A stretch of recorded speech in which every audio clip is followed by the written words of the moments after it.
Hoje, domingo 21 de junho, mais uma escola dominical da Igreja Presbiteriana Independente Jardim Nazaré.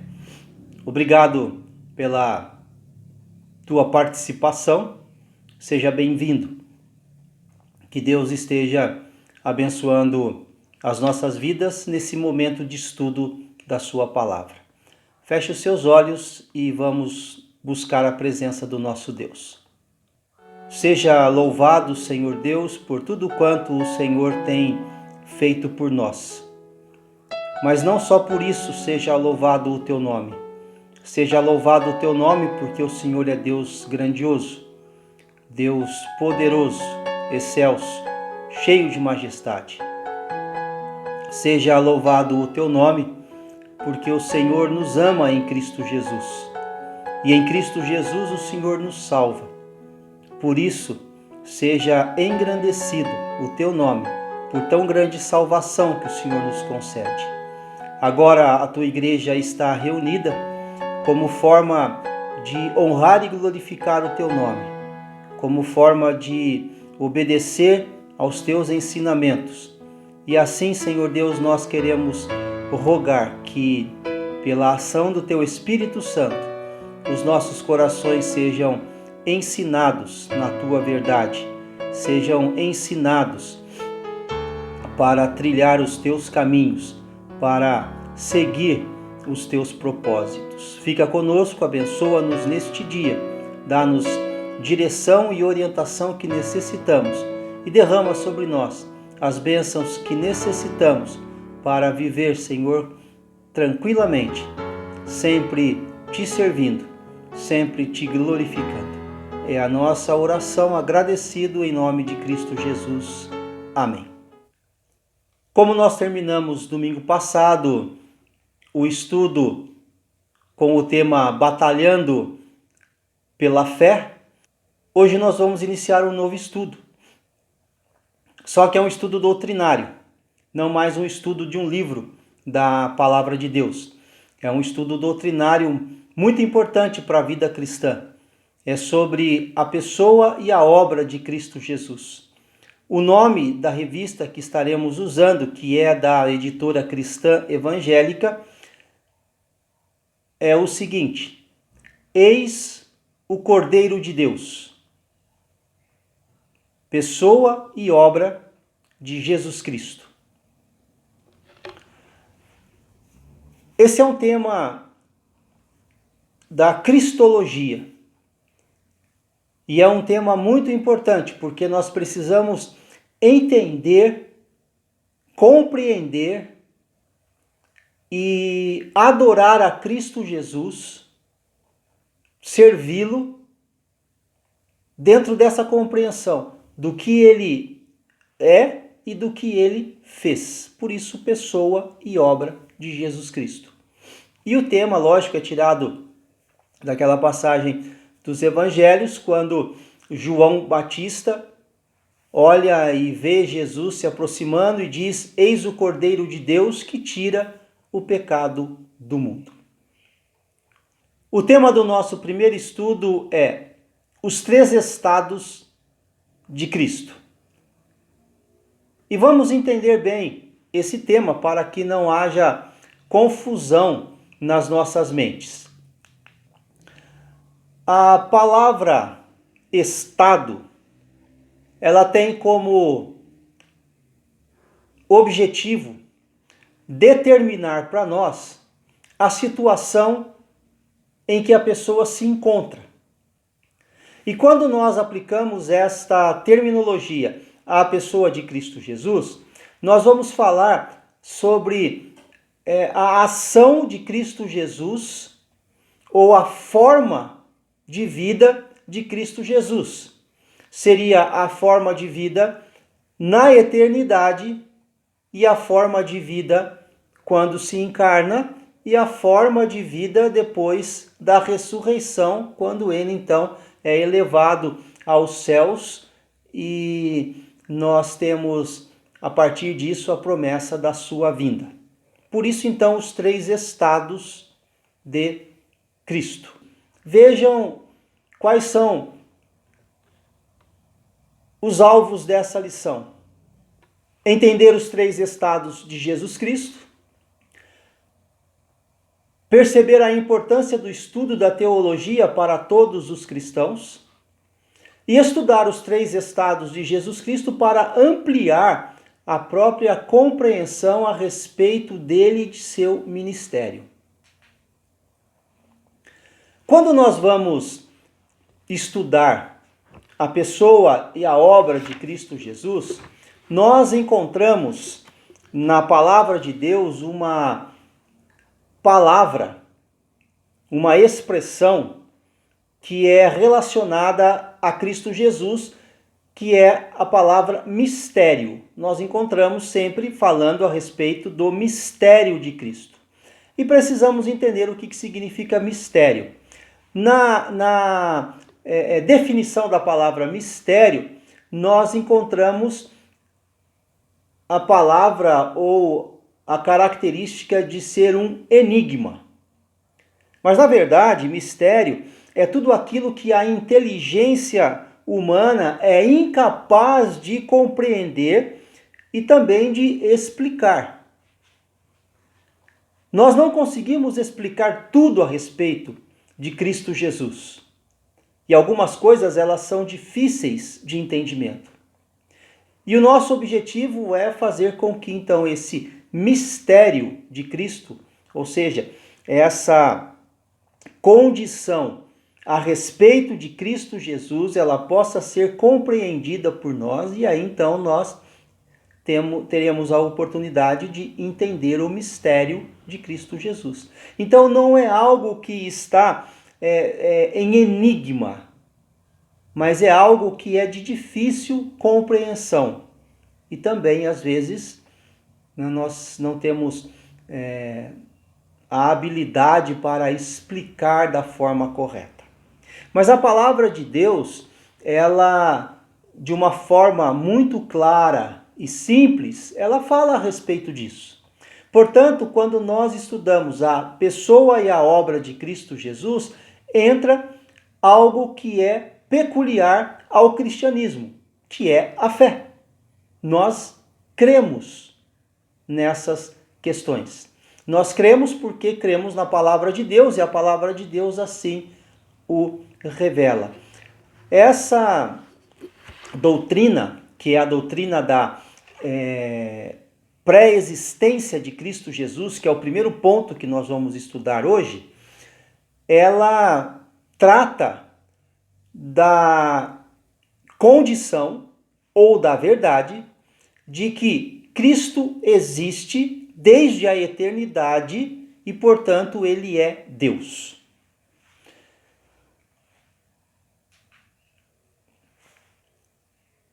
Vocês irão observar agora uma figura, um gráfico. E essa figura procura ilustrar esses 3 estados de Jesus Cristo. E vocês irão olhar para o gráfico e vão identificar o gráfico feito numa determinada projeção com 3 letras. Esse gráfico, ele tem 2 setas. E entre as 2 setas, ele vai ter um espaço, como se fosse uma depressão, né, que é então um espaço pontilhado. Essa linha de 2 setas representa a eternidade. Portanto, nós vamos ter a letra P de um lado, a letra E do outro lado, e essas 2 letras elas significam pré-existência e exaltação. O estado pré-existente de Cristo e o estado de Cristo exaltado. O meio disso, né, nós vamos encontrar a letra H, que é a identificação do estado de humilhação de Cristo Jesus, da encarnação de Cristo Jesus, o seu ministério entre nós, no período em que ele nasce, seu período de crescimento, o seu período de exercício do seu ministério, até a sua condenação, morte por crucificação, ressurreição e a exaltação de Cristo ou a ascensão de Cristo Jesus com o corpo glorificado. Olhem então o gráfico para vocês identificarem esses 3 estados de Jesus Cristo. O primeiro ponto que nós vamos estudar hoje, nós vamos dividir a nossa primeira lição em 3 partes. Hoje nós vamos ver apenas sobre o estado da pré-existência de Cristo Jesus. Ele está circulado para chamar a sua atenção. Muito bem. Olharam o gráfico, se posicionaram dentro do esquema do estudo, 3 partes, tá? A pré-existência, a humilhação e a exaltação de Cristo. Hoje, então, o Cristo pré-existente. Essa doutrina, ela é retirada da palavra de Deus. Portanto, nós temos confirmação bíblica dessa doutrina. E nós vamos, então, começar pelo Antigo Testamento, a base do Antigo Testamento, ou a base veterotestamentária da doutrina da pré-existência de Cristo Jesus. E o primeiro texto que nós pegamos, que nós vamos ler, é o texto de Gênesis capítulo 1, versículo 26, que é o texto da própria criação de todas as coisas, ou o Gênesis, né, da raça humana e de tudo o que foi criado. O texto então diz assim, Gênesis 1, 26. Também disse Deus, façamos o homem à nossa imagem, conforme a nossa semelhança. Tenha ele domínio sobre os peixes do mar, sobre as aves dos céus, sobre os animais domésticos, sobre toda a terra e sobre todos os répteis que rastejam pela terra. O que nesse texto tem a ver com a pré-existência de Cristo? Ou o que esse texto tem a ver com a pré-existência de Cristo Jesus? Nós olhamos para esse texto e identificamos uma fala de Deus. Também disse Deus. O que Deus disse? Façamos o homem à nossa imagem, conforme a nossa semelhança.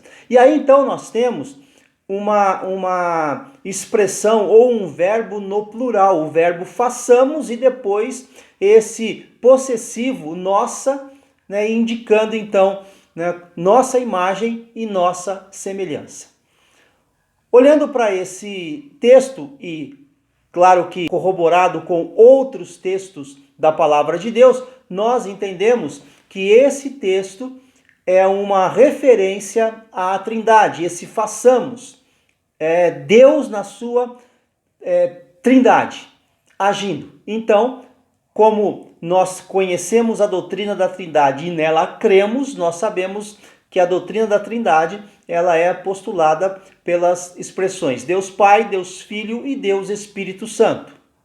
Portanto, esse texto do Antigo Testamento é uma confirmação da pré-existência de Cristo. Ele estava na criação de todas as coisas, e aqui especificamente na criação do homem.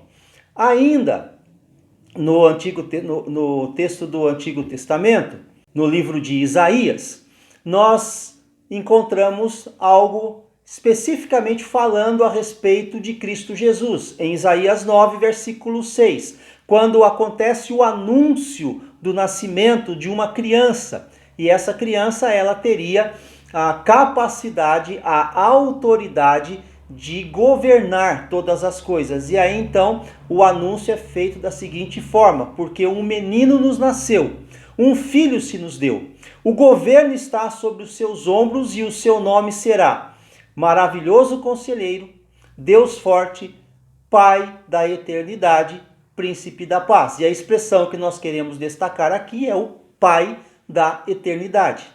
Essa expressão Pai da Eternidade significa que é aquele que possui a eternidade. Então o menino, e essa expressão ou esse versículo de Isaías 9, ele é aplicado a Jesus, é uma profecia messiânica esse menino que nasceria era o menino que possuía a eternidade. Era aquele que tinha o domínio sobre a eternidade. Portanto, mais uma vez, a pré-existência de Cristo Jesus sendo afirmada por um dos profetas do Antigo Testamento.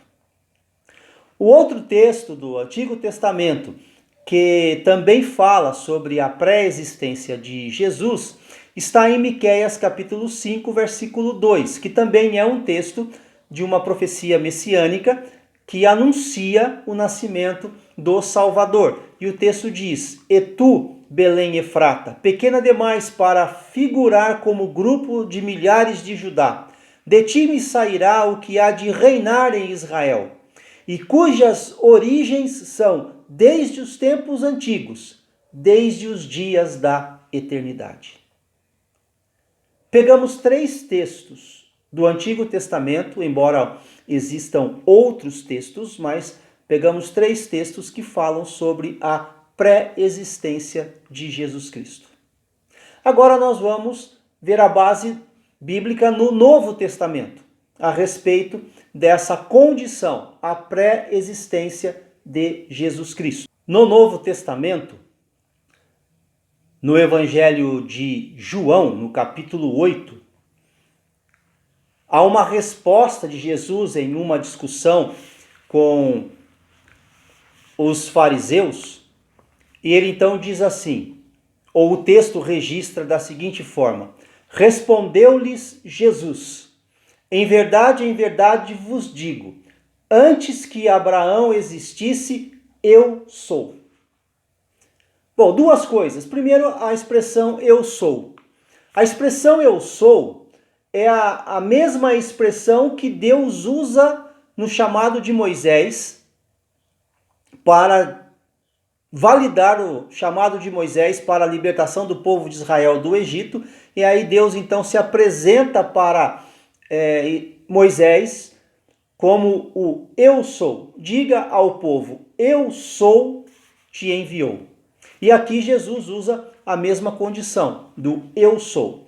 A segunda, que é a referência para a pré-existência de Cristo, o eu sou está ligado à divindade de Cristo, né? Deus usa a expressão eu sou, Jesus também usa a expressão eu sou. Claro que no Antigo Testamento essa expressão está em hebraico, e aqui no Novo Testamento ela está em grego. Mas a palavra que nós queremos destacar é a preposição antes. Antes que Abraão existisse, eu sou. É uma forma de dizer da sua pré-existência. Vivia antes mesmo que o patriarca do povo israelita. A outra expressão que também usa essa preposição antes, ou o outro versículo que também usa essa preposição antes, está em João 17, no versículo 5. É a oração sacerdotal de Jesus, quando ele, então, orando ao Senhor antes da sua crucificação, antes da sua morte, ele diz assim: "E agora, glorifica-me, ó Pai, contigo mesmo, com a glória que eu tive junto de ti, antes que houvesse mundo." E aí, então, vamos destacar a expressão relativa à pré-existência de Cristo Jesus, que pede para ser glorificado pelo Pai com a glória que ele teve com Deus antes que houvesse mundo. Antes que houvesse mundo. Pré-existência. Jesus estava na eternidade, porque Jesus é Deus. Ainda no livro de Colossenses, agora escrito paulino, no capítulo 1, versículo 17, nós encontramos o versículo que ensina o seguinte: "Ele é antes de todas as coisas, nele tudo subsiste." Ele é antes de todas as coisas. Essa preposição antes, ela indica uma condição temporal, no comum do seu uso, né? É uma condição temporal. Mas também aplicada a Cristo Jesus, fala da sua pré-existência. fala da sua preeminência, fala da sua condição de poder, autoridade e prioridade. Ele é Senhor de todas as coisas. Ele é antes de todas as coisas e nele tudo subsiste. Portanto, ele é Senhor. Ele não apenas criou, mas também ele sustenta todas as coisas. E depois nós vamos para o livro de Apocalipse. No livro de Apocalipse nós vamos encontrar também algumas referências falando da pré-existência de Jesus. Em Apocalipse capítulo 1, iniciando no versículo 4 até o versículo de número 8. João às 7 igrejas que se encontram na Ásia. Graça e paz a vós outros da parte daquele que é, que era e que há de vir. Da parte dos 7 espíritos que se acham diante do seu trono, e da parte de Jesus Cristo, a fiel testemunha, o primogênito dos mortos e o soberano dos reis da terra. Àquele que nos ama e pelo seu sangue nos libertou dos nossos pecados, e nos constituiu reino e sacerdotes para o seu Deus e Pai. A ele a glória e o domínio pelos séculos dos séculos. Amém. Eis que vem com as nuvens, e todo o olho o verá, até quantos o transpassaram, e todas as tribos da terra se lamentarão sobre ele. Certamente. Amém. Eu sou o Alfa e o Ômega, diz o Senhor Deus, aquele que é, que era e que há de vir, o Todo-Poderoso. Então, em duas circunstâncias do texto, no versículo 4 e no versículo 8, nós temos a expressão relacionada a Cristo dizendo que é aquele que é, que era e que há de vir. E ainda no versículo 8 nós temos a frase ou o pensamento que se tornou muito conhecido quando Jesus diz: eu sou o Alfa e o Ômega. E ainda no capítulo 22, no versículo 13, ele repete essa mesma condição agora com o acréscimo de algumas palavras, expressões que explicam melhor essa condição de ser o Alfa e o Ômega. Aí então o versículo 13 do capítulo 22 diz: eu sou o Alfa e o Ômega, o primeiro e o último, o princípio e o fim.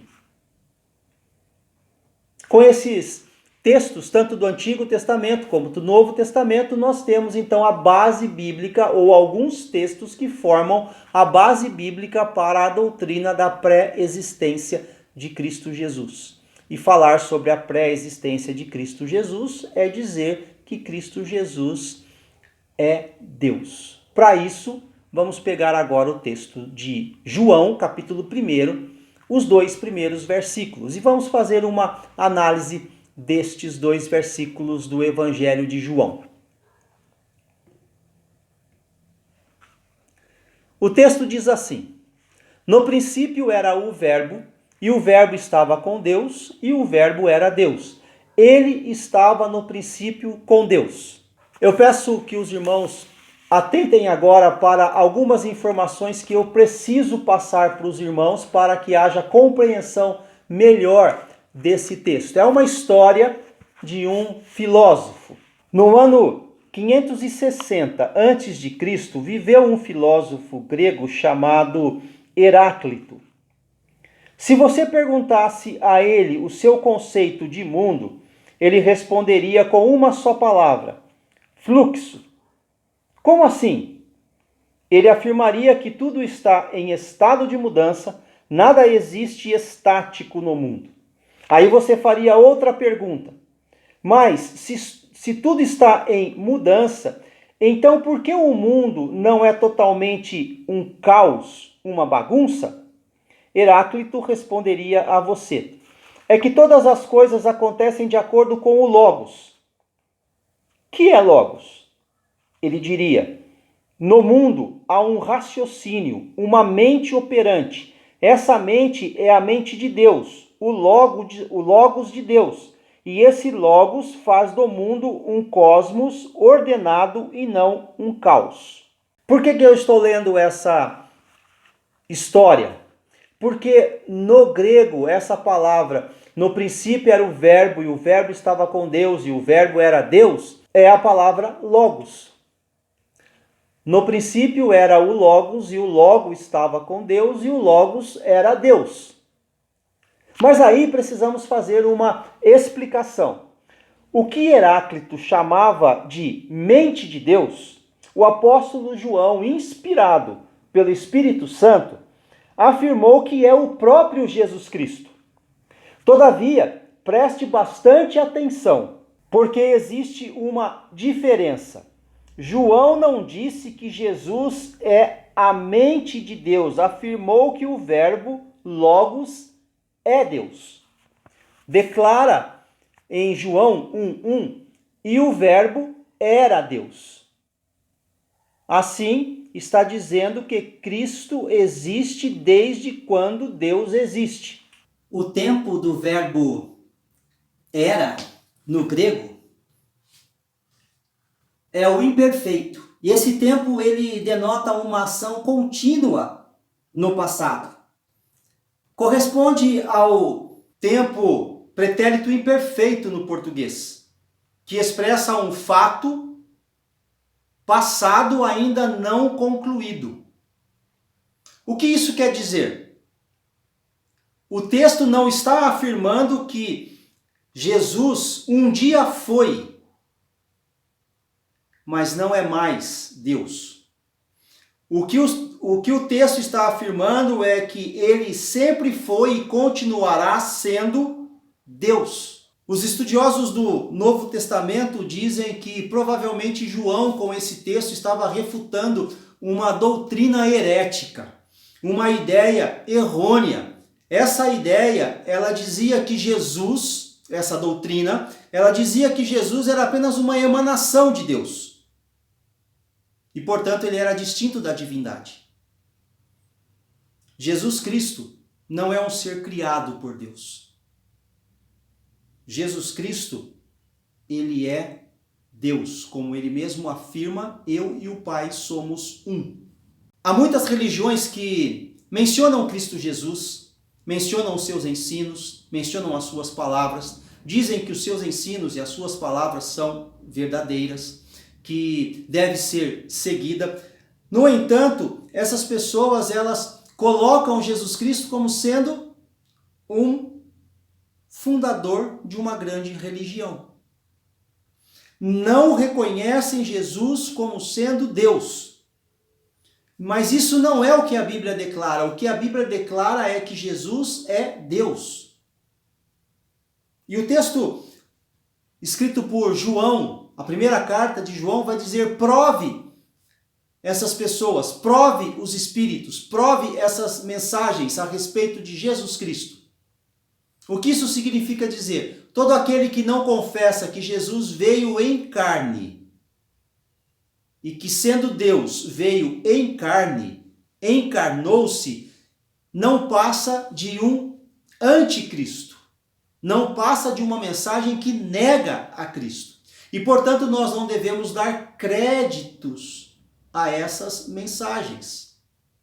E é dessa forma que nós avaliamos se o pregador, se o mensageiro, se o profeta, se aquele que tem batido a porta da sua casa, se essa pessoa ela nega a pré-existência de Cristo Jesus, se ela nega a divindade de Cristo Jesus, essa pessoa não está adequada, em consonância com a doutrina da palavra de Deus, com a doutrina da pré-existência de Cristo Jesus.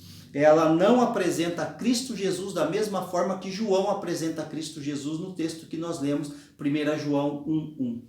No princípio era o verbo estava com Deus e o verbo era Deus.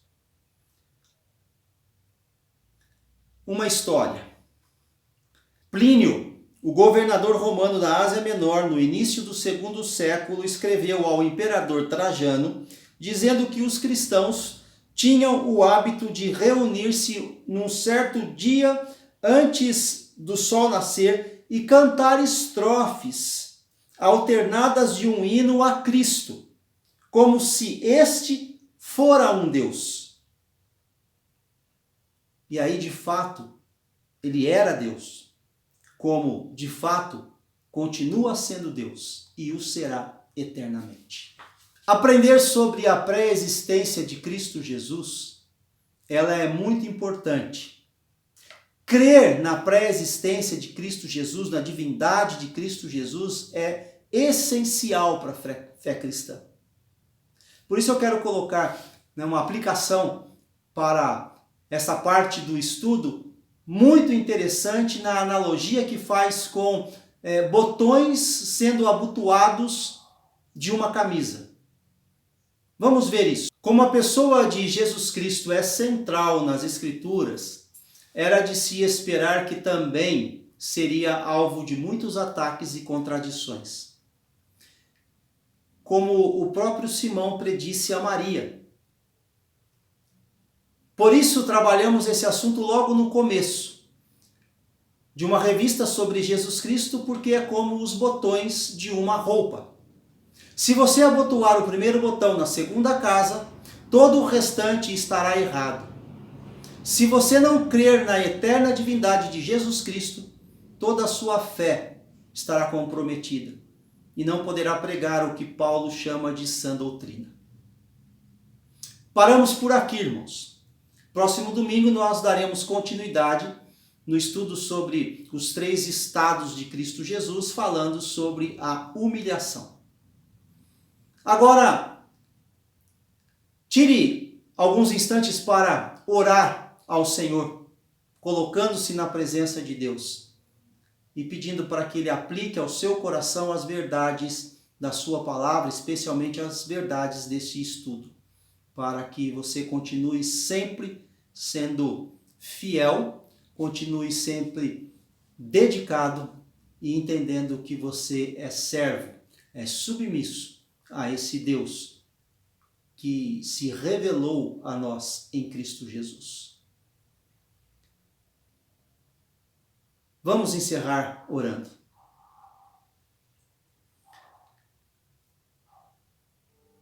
Graças, Senhor Deus, sejam dadas a Ti, pela manifestação do Teu amor, pela manifestação da Tua graça em Cristo Jesus, pela manifestação do Senhor em Cristo Jesus a cada um de nós. Obrigado, Pai, porque nós cremos na divindade de Cristo Jesus. A nossa profissão de fé será sempre a profissão de fé de que Jesus Cristo é Senhor e Deus. De forma alguma nós aceitaremos qualquer tipo de ensino que negue a divindade do nosso Senhor. E nós Te louvamos, ó Pai, porque sendo Deus não houve em Cristo Jesus a escolha dessa prerrogativa, antes escolheu humilhar-se e vir até nós para apresentar a salvação e o Teu amor. Por isso, pela mediação de Cristo Jesus, Deus e Senhor das nossas vidas, nós nos apresentamos diante do Senhor agradecidos por manifestação tão misericordiosa e bondosa, graciosa e grandiosa do Senhor a favor de cada um de nós. Ajuda-nos, ó Deus, a compreendermos esses fatos, para que possamos viver, Senhor Deus, com propriedade a vida cristã que o Senhor tem nos concedido. E também abençoa a Tua igreja no restante deste dia, para que, guardada, protegida, amparada, sustentada e fortalecida pelo Senhor, estejamos sempre, Senhor Deus, buscando servir-Te, honrar-Te e glorificar-Te. Oramos agradecidos por Cristo Jesus. Amém. Até logo mais à noite, no culto de adoração. Espero você às 19h30. Abraço e Deus abençoe a todos.